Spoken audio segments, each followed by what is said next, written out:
Guys, welcome to my vlog today.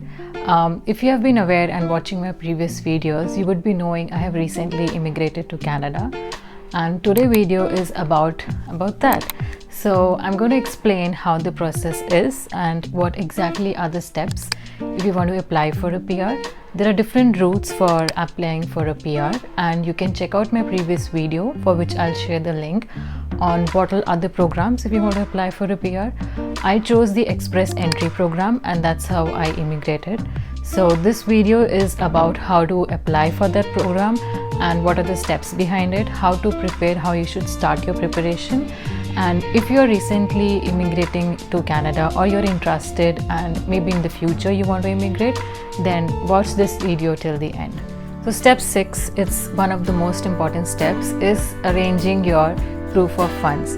So it's not necessary that once you arrive here you would be already having a job in hand, or maybe it's possible you might have one, but it can also happen that once you land here it might take a couple of months for you to get settled in and then get a job. So the government requires you to have expenses for minimum of 6 months. That's the value which you should hold in your accounts before coming here, and that is also based upon the number of members coming here. So if you're coming by yourself, for instance, then the amount is equivalent to 13,000 Canadian dollars. But if you have an additional member, then the value starts increasing. So there's a list of this given up very clearly on the website as well, which describes on how much money you need to hold. And it doesn't give out like for what duration you should keep the money, but I would suggest to keep it for minimum 3 to 4 months. So to show your proof of funds, there are various methods. Maybe by showing it in your savings account, maybe by having it has to be like in a liquidation form so that it's easily to withdraw. It shouldn't be like it's an insurance amount. You cannot show that as your proof of funds. So there are various forms in which you can show your proof of funds, and different documents need to go along with it. So step 7 is a little requires a lot of patience, because you have to wait until the appropriate score happens and your CRS score falls in that category, and once you get the invite. So just be patient. I was lucky enough to get it in a week after applying for my portal. So generally the draws happen twice in a month, every 2 weeks, but because of COVID and different conditions right now, the draws are happening not that often and not that regularly. So it varies, but generally it used to happen twice in a month. So just to wait until you get invited for it, and it takes time, but it's okay, it's worth the wait. Step 8 would be, once you get the draw, start uploading your documents, all those which you prepared while you were awaiting for them. Because there's a big list of documents when you start arranging, whether it relates to your funds, whether it relates to your employment. It becomes a huge pile, and it becomes very hectic at the end moment to arrange everything, especially if you are working and applying for this part-time. So it's essential to get everything in hand and start applying. And the duration which I got to upload my documents was 60 days, and earlier it was 90 days. So within that 60 days you have to upload all your documents. It's very essential to be on time. Otherwise, I think the profile, you have to create it again, and you have to again wait for the draw to happen.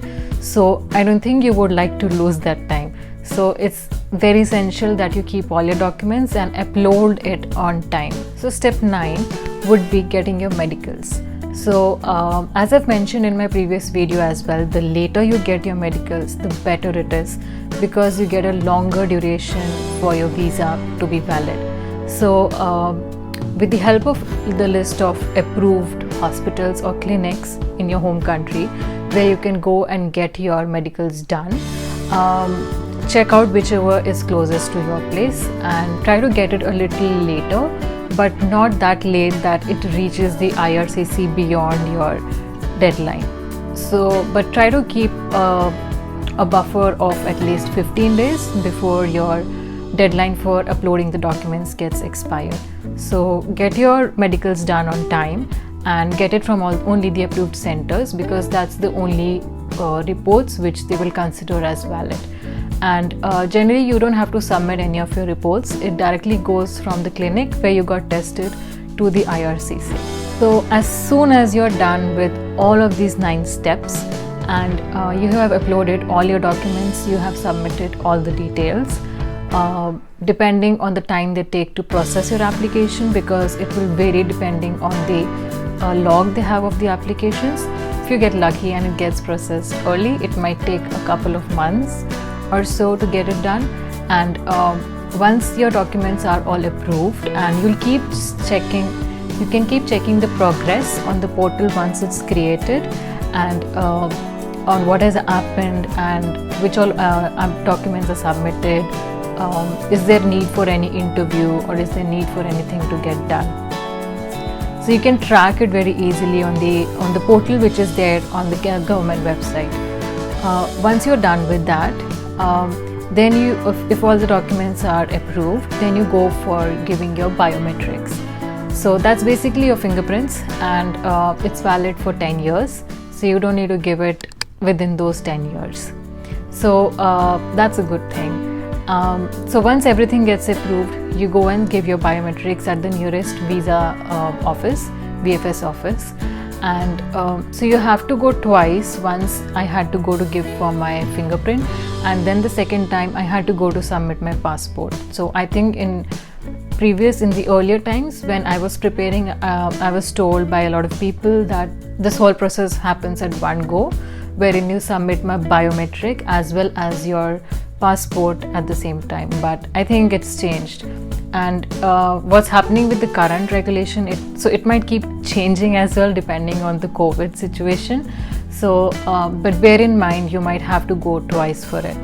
So you can plan your leaves if you're working, and depending on how the scenario is at that time. So the step 10 is to submit your biometric, that's your fingerprints, and step 11 would be to submit your passport. So I don't think you would do a delay in submitting your passport, and please don't do that, because that's very essential. You need to get your visa stamped, and that's the only moment you wait for after so many months to get that done. So give away your passport, and you will always get a notification through an email that you have to go and submit your passport. So carry that application with you at all times. So that's the step 11 of submitting your passport. And coming to step 12, that is when you'll get the COPR and visa from the office directly. So there are 2 ways. Either you can go and pick it up from the office, VFS office, or the other option is to get it courier at your home address, or whichever address you wanted to get courier. So I got it courier at my work, at my place where I was working. So it was not my residential address, it was another address. So you can give any of the address where you are residing for. That's the step 12 to get your visa stamped and get your COPR. And it's very essential to keep the COPR safe with you, because that is the only proof that you have got the PR. So keep it safe until you land in Canada. Even after you land in Canada, it takes a couple of months to get the PR card in hand. And so COPR is the only document which acts as a proof that you are a permanent resident here. So try to keep it as much safe as you can. Keep the scanned copies of it, keep photocopies of it, just keep it as safe as you can. So by now I think you would have been able to guess what is step 13. Yes, that is to fly to Canada. So that's the last step, and I think that's the happiest step for anyone, when you will await to see your efforts gone in getting a PR. So that was the whole process, and that's my all steps which I'm described about. And I will be making a detailed video of each step, because otherwise this would have become too long then. So keep watching my videos till the end, and if you like this video, hit the like button, hit that bell icon, and subscribe for my videos for more upcoming videos ahead. And thanks for watching so much.